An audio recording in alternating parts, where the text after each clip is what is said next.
Ibang recipe na naman lulutuin natin guys. Beef mushroom with gravy. Inuna ko yung mushroom.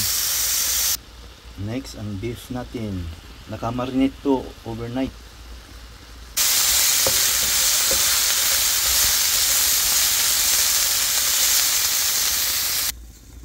Lutuin na natin yung gravy natin. Yun na guys, so lagyan ko ng maraming garlic saka black pepper. Version ko to guys, ilagyan ko ng mga green vegetable kunti para may kulay, at hindi butter yung ginamit ko, olive oil para medyo healthy. Ayan, binalik ko na yung mushroom, yung niluto natin kanina. Mukhang masarap na. Lagay ko na yung beef.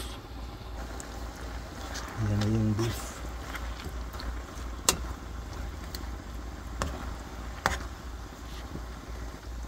Ayan na guys, ready to serve.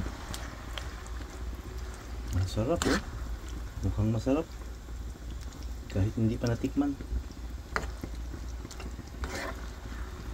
Beef gravy with mushroom. Ayan.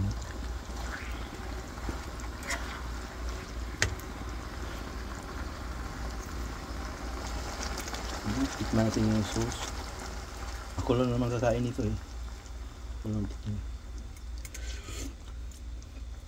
Oh, sarap. Sarap. Lasang-lasa na yung maraming garlic.